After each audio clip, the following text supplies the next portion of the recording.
নমস্কার, অপর্ণা হোম কুকিংয়ে আমি অপর্ণা আপনাদের সবাইকে স্বাগত জানাচ্ছি। আজকে একটি দুর্দান্ত স্বাদের পনিরের রেসিপি আপনাদের শেয়ার করব। রেসিপিটি হলো পনির মাখানা কারি। চলুন রেসিপিটি শুরু করি। প্রথমে একটি রোস্টেড মশলা বানিয়ে নেব। এজন্য নিয়েছি মৌরি 2 চামচ, মরিচ 1 চামচ, জিরে, ছোট এলাচ, লবঙ্গ, অল্প একটুখানি জায়ফল আর জয়িত্রী। হালকা ড্রাই রোস্ট করে মিক্সিতে এটা গুঁড়ো করে নিতে হবে। একটু ঠান্ডা করে নিয়ে গুঁড়ো করে নেব মশলাটা। এবারে পনিরটা কিউব করে কেটে নিচ্ছি। একটু বড় সাইজের কিউব করে আমি পনিরটা কেটে নিচ্ছি। আমার এখানে প্রায় 300 গ্রাম মতন পনির আছে। পনিরটা আমি একটু বড় বড় করে কিউব করে কেটে নিচ্ছি। আপনি আপনার পছন্দ মতন কেটে নেবেন। এবারে একটি মশলা বানিয়ে নেব। 1 মুঠো ভাঙা কাজু আগে থেকে ভিজিয়ে রেখেছিলাম, সেই কাজু বাদামটা মিক্সির জারের উপর দিয়ে দিলাম।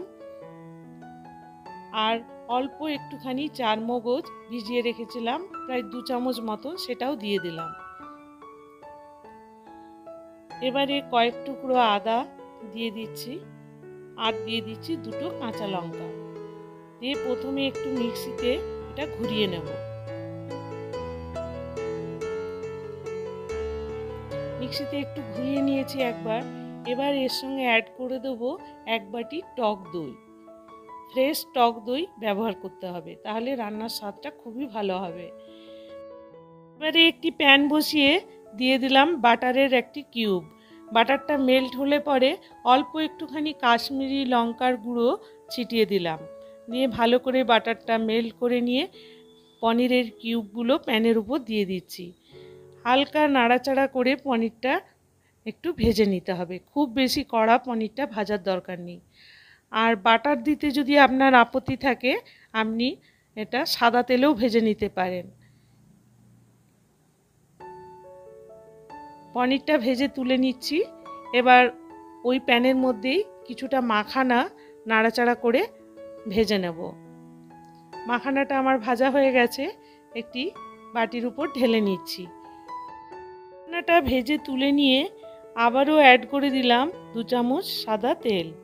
তেলের মধ্যে ফোড়ন দিচ্ছি গোটা গরম মশলা, দারুচিনি, লবঙ্গ, ছোট এলাচ, 2টো তেজপাতা আর কয়েকটা বড় এলাচের দানা দিয়ে একটু ফোড়নটা নাড়াচাড়া করে ভেজে নিয়ে মিক্সিতে যে দইয়ের সাথে বাদাম দিয়ে যে মিশ্রণটা বানিয়েছিলাম সেটা ঢেলে দিলাম। ঢেলে দিয়ে কন্টিনিউ এভাবে নাড়াচাড়া করতে হবে, আর গ্যাসের ফ্লেমটা লো টু মিডিয়ামে রাখতে হবে। মিক্সির বাটি ধোয়া অল্প একটুখানি জল দিয়ে মশলাটা বেশ ভালো মতন করে আগে কষিয়ে নিতে হবে। গ্রেভির কালারটা সাদা রাখবো, এজন্য হলুদ গুঁড়ো বা কাশ্মীরি লঙ্কার গুঁড়ো ব্যবহার করলাম না। অ্যাড করছি স্বাদ অনুযায়ী লবণ দিয়ে আবারও একটুখানি নাড়াচাড়া করে কষিয়ে নিচ্ছি। এবারে অ্যাড করে দিচ্ছি 1 চামচ চিনি। যেহেতু দই ব্যবহার করেছি, টেস্টটা ব্যালেন্সের জন্য অবশ্যই একটুখানি চিনি ব্যবহার করতে হবে।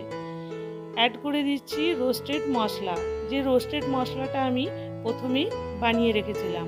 সেই রোস্টেড মশলাটা দিয়ে আবারও ভালো করে মিশিয়ে নাড়াচাড়া করে কষাতে হবে। অল্প একটুখানি মরিচ গুঁড়ো ব্যবহার করলাম, এখানে গোলমরিচ গুঁড়ো আপনি ব্যবহার করতে পারেন। অল্প একটুখানি জল দিয়ে দিলাম। জল দিয়ে ভালো করে মিশিয়ে নিয়ে একটু ফুটে উঠলে পনিরের কিউবগুলো দিয়ে দিচ্ছি গ্রেভির উপর।